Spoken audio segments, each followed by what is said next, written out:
leaders belong to you. The rest await extermination. No. Gather them. I will take them all.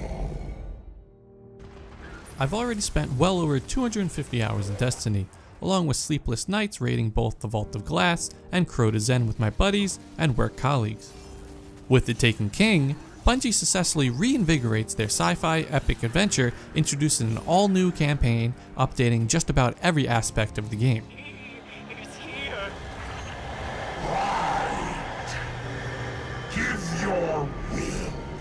Oryx, Crota's vengeful father, has invaded the solar system after hearing the news about his son's demise at the hands of the Guardians. With him, he brings a new threat not only to the Guardians, but to all the species you've been slaughtering with reckless abandon. They are taken. Eris, get your rock off my map. The Taken, as they're referred to by Eris Morn, are contorted and tortured versions of Hive, Fallen, Vex, and Cabal soldiers. No one is safe from Oryx's grasp. Taken thralls' movements are straight out of a horror movie, appearing suddenly in front of you at the worst possible moment. Scions can split apart, duplicating themselves in the process, and Vex goblins can generate a shield on nearby comrades, forcing you to meticulously hunt them down one by one. The narrative begins on a Cabal outpost of Phobos, one of the moons orbiting Mars. Bungie has heard the complaints from the fanbase and has included a full story-driven narrative complete with top-notch voiceover work. Warlock inside the Dreadnought. Here we go. Our first priority must be to protect the city. Nolan North replaces Peter Dinklage as your little ghost, even goes so far as to re-record every line previously in the game prior to the release of the expansion. Remember when Sepix Prime was our biggest problem?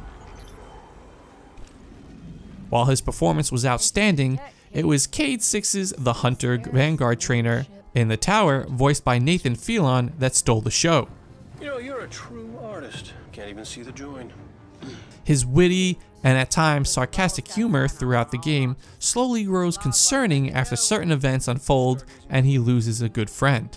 Tevis is gone, but the light in his bow still burns. Won't stay lit forever. Make it your own. The narrative is at its best when all the previously static and unengaged characters in the tower interact with one another. Discussion is not yet concluded. Oh, I know. That's why I'm leaving.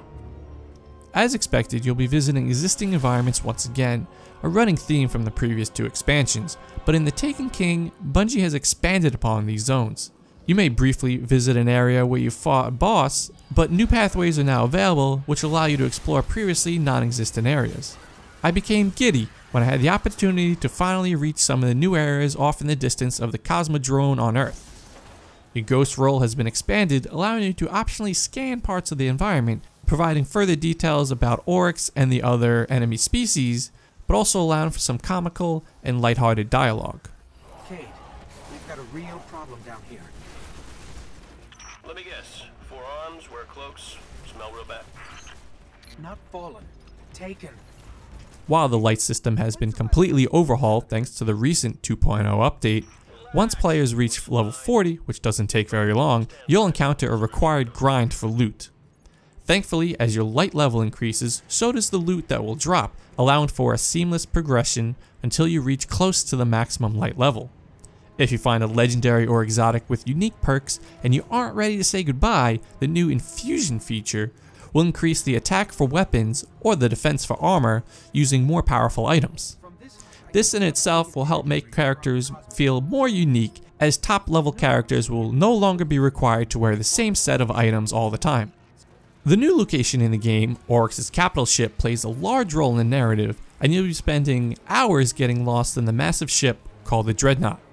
Whether you are partaking in one of the handful of missions or exploring every nook and cranny in patrol, the Dreadnought will challenge even the most experienced players. The court of Oryx, at the heart of the ship, features triggered public events with varying difficulty.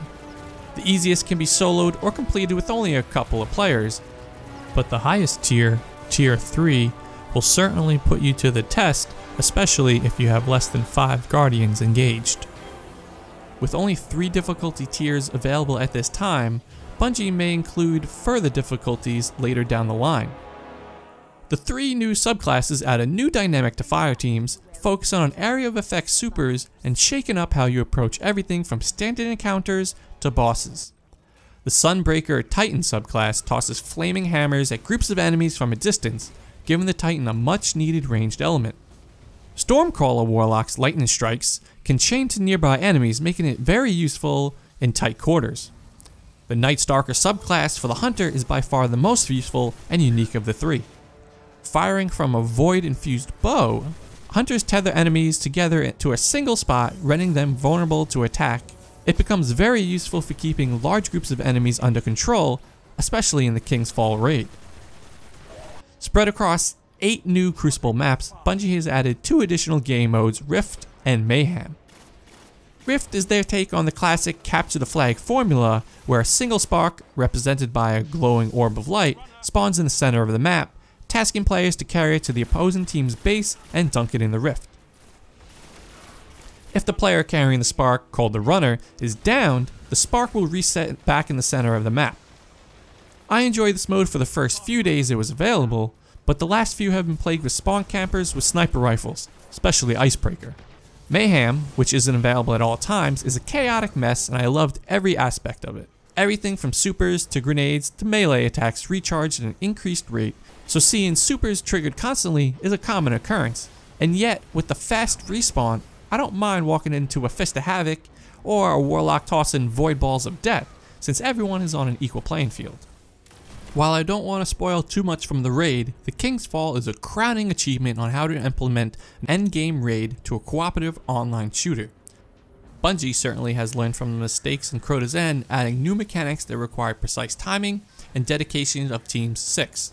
I don't expect to see any exploitation in the raid, so don't count on seeing videos about soloing certain encounters.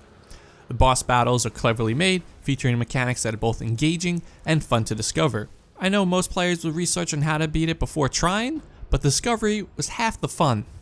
Simply put, Destiny the Taken King successfully adds refreshing content to a game that has been growing stale over the past few months. Not only that, but just about every aspect of the game has been revitalized with the expansion and a 2.0 update.